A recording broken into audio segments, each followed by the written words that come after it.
Question. Kalidas ಅವರ ಶ್ರೇಷ್ಠ ಕಾವ್ಯ ಮತ್ತು ನಾಟಕ ಕೃತಿ ಯಾವುದು? ಎ. ಕುಮಾರ ಸಂಭವ, B. Raghuvansh, C. Meghdoot, D. ಮೇಲಿನ ಎಲ್ಲವೂ. ಸರಿಯಾದ ಉತ್ತರ ಡಿ. ಮೇಲಿನ ಎಲ್ಲವೂ. Question.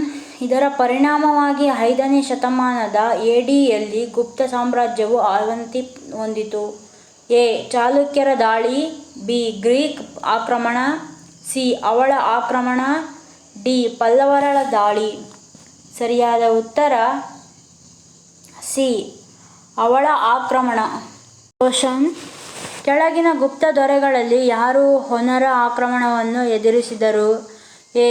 ಬುಧಗುಪ್ತ, B. Kumaragupta I, C. Kumaragupta II, D. Skandagupta.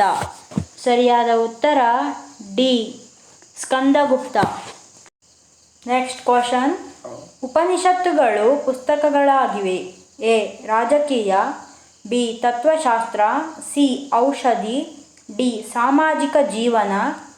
ಸರಿಯಾದ ಉತ್ತರ ಬಿ. ತತ್ವಶಾಸ್ತ್ರ. Next question.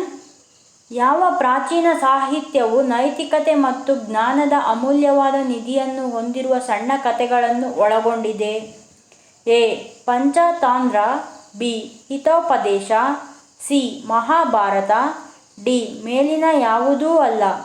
ಸರಿಯಾದ ಉತ್ತರ ಬಿ. ಹಿತೋಪದೇಶ. Next question. ಅಶೋಕನ ಶಾಸನಗಳಲ್ಲಿ ಯಾವ ಲಿಪಿಯನ್ನು ಬಳಸಲಾಗಿದೆ? A. Brahmi, B. Devanagari, C. Gurmukhi, D. Sanskrit. ಸರಿಯಾದ ಉತ್ತರ ಎ. ಬ್ರಾಹ್ಮಿ. Next question. ಕೆಳಗಿನ ಯಾವ ನಾಗರಿಕತೆಯು ಅದರ ನಗರ ಪಟ್ಟಣ ಯೋಜನೆಗೆ ಪ್ರಸಿದ್ಧವಾಗಿದೆ? ಎ. ಸಿಂಧು ಕಣಿವೆ ನಾಗರಿಕತೆ, ಬಿ. ಮೆಸೊಪಟ್ಯಾಮಿಯನ್ ನಾಗರಿಕತೆ, ಸಿ. ಪರ್ಷಿಯನ್ ನಾಗರಿಕತೆ, ಡಿ. ಈಜಿಪ್ಟಿನ ನಾಗರಿಕತೆ. ಸರಿಯಾದ ಉತ್ತರ ಎ. ಸಿಂಧು ಕಣಿವೆ ನಾಗರಿಕತೆ. Next question. ಋಗ್ವೇದ ಸಂಸ್ಕೃತಿಯ ಮುಖ್ಯ ಗಮನವಾಗಿತ್ತು. ಎ.